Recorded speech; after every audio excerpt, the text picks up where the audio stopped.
This is Ayman Khan here for Boxing Social in association with Betfred. With me is the one and only Johnny Nelson in a sunny Bournemouth. We've just witnessed the press conference and workouts for Chris Billam, Smith, Usyk, Johnny, first of all, how you doing? I'm great, man. I'm great. I just keep bigging up Bournemouth. I'm like, my boys at home are going to give me so much stick calling me a traitor, but it's nice down here. It is really nice.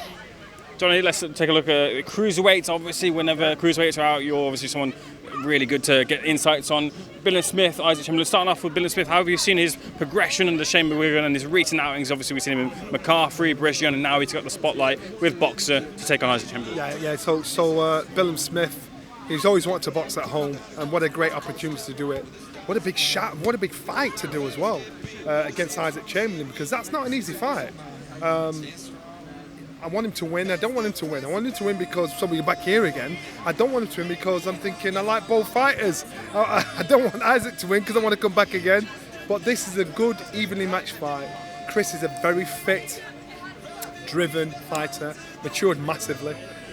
Spars with the big punching Lawrence are calling all the time. That fight would be very different between he and Usyk and what Lawrence's was. Lawrence and Usyk was a boy then, and so that would be very different. But so he's had a lot of insight. They know what they're going to work to. I think they're going to work to pressure. They're going to say to him, look, stick to his chest, work on him, make sure he works at your pace, your tempo, wait for round 7, pick it up second half of the fight. That's what I think they'll work at. I think Usyk will work on speed, hand speed, movement, agility, using the jab because he's fast enough to do that. He's got really big, strong hands, big upper body, big leg, big lower body. He's got big legs so he can bang the power in.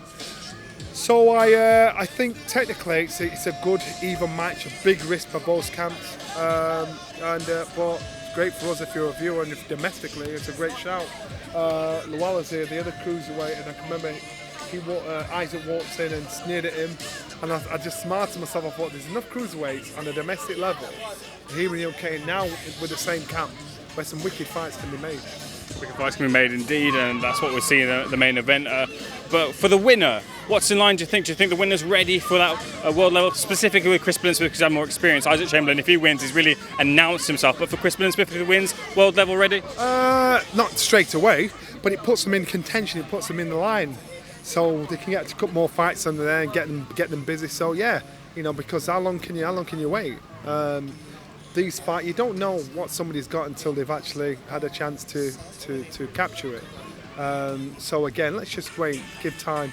A lot of talk about, a lot of anticipation of Ben Whitaker, given his past achievements recently. But as a fighter, as a former fighter, seeing him and the talent that he has, someone that, in your eyes, can go all the way. Yes, without a doubt. As I said, if he can back up the boss, it'll be the full package. I've stopped calling him Marmite and started calling him Vegemite because that's disliked more than Marmite. So you like to love him or loathe him, but either way you're going to watch him, win or lose. He has that about him. If he transfers that skill and matures in the heavyweight, in the heavyweight division, he'll do well. He wants to box for a British title inside his 5th professional fight. Lomachenko boxed the world title in his 2nd professional fight. That shows his confidence and self-belief. If that can be done on a boxing board like that, you never know. I don't think it can be done, but it's a great way to talk, so people give you that respect. Do you think that's the right way to go about it? You're of the era of the Chris Eubank Senior and Nassim Hamed, like Malova, Marmite type of characters. Do you think we need someone like that in boxing? That's all. You need characters. You need people that create argument between you and I.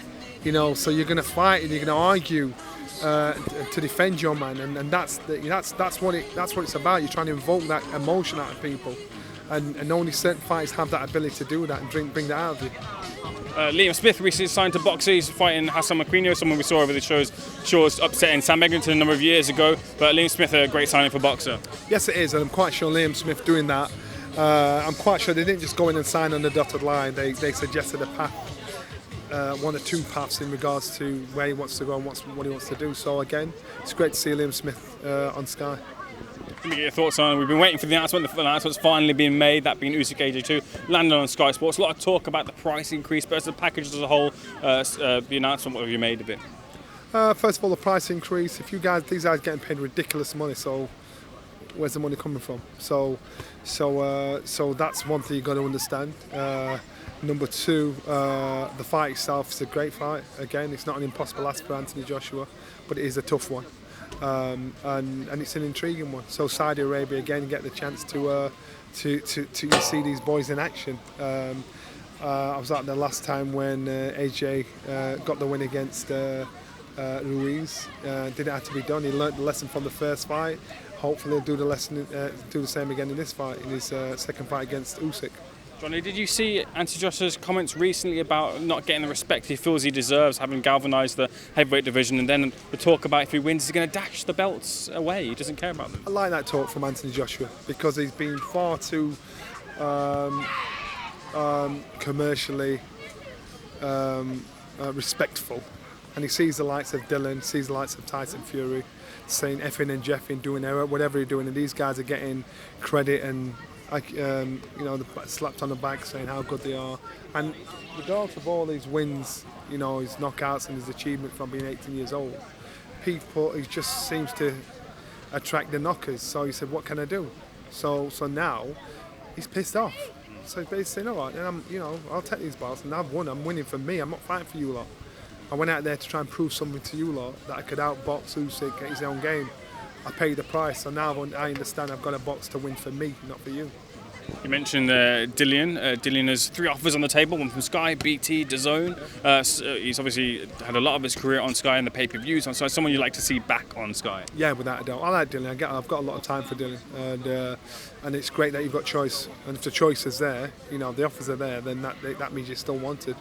So I don't know how we'll work it and what his mindset will be, but that's time to win. Let me get your thoughts on a couple of other things. First of all, rumours of Floyd Mayweather coming back out of retirement to fight Conor McGregor again. I don't know if the fight will sell as well. I know the fight won't sell as big as it did the first time round, but I think it'll sell. I think they're just teasing it out to see if people are interested. Both fighters have gotten older, slower, but still big names in their world. So again, it'll get the public's attention. A lot of talk as well about Conor Benn and Eubank Jr. Eubank Jr. Conor Benn. That fight being made, very close to being made apparently. Your thoughts on that one too? It's been close to being made like 3 or 4 weeks ago. I keep saying there's a lot of ifs in it, so we've just got to wait and see. If it does happen, the 2 dads, fireworks straight from the off? That'll be interesting. The 2 dads. That'll be the interesting thing. These 2 young men are educated, smart, and they're a chip off the old block, but they're probably a more educated version of them. And they're men in their own right. So they are. The intriguing thing will be between the dads. I wasn't alive during that period of time. Can you tell me about what it was about those 2 that just was the fireworks? Balls, man. It was great. It was a great era to be involved in. Come on, Johnny, go for it.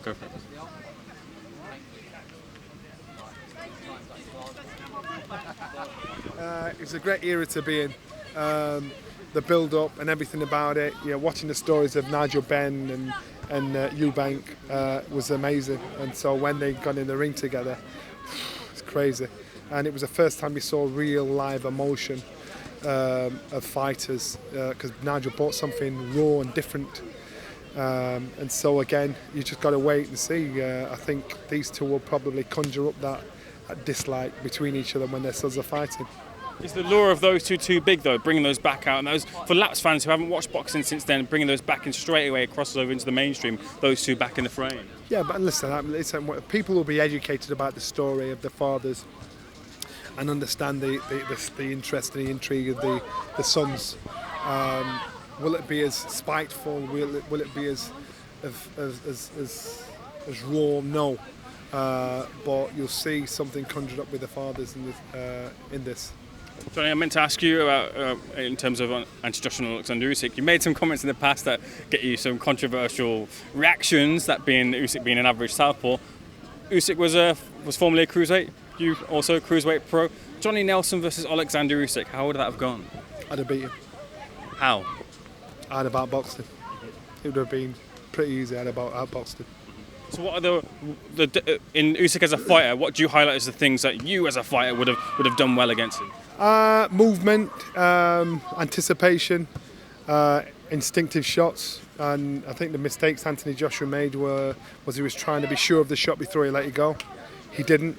He was trying to, and in doing that, that's why he didn't throw the shots when he wanted to, because when he set it up, Usyk could move.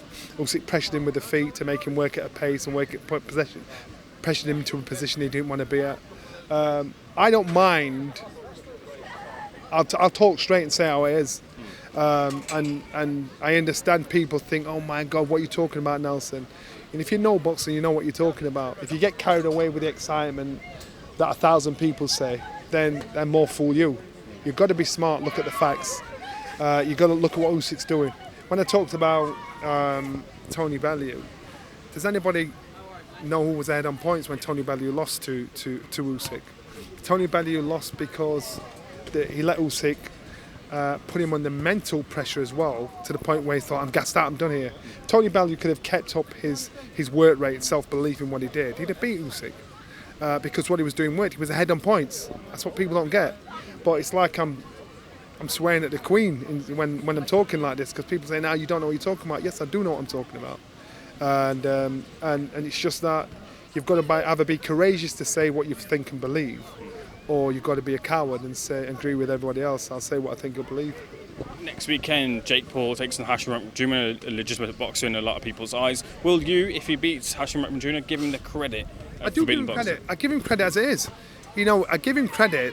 What pisses you off about Jake is the fact that he's getting the adulation and attention that a world champion gets. And he's a YouTuber, but he's getting the attention of a world champion. So of course it pisses people off. But the kid can fight, and he's getting better each time he comes along. So just because of who he is outside the ring, don't knock him. Conor Benn got knocked when he first came on the scene. Chris got knocked when he first came on the scene. Ricky Hatton's got knocked when he first came on. Even his brother got knocked.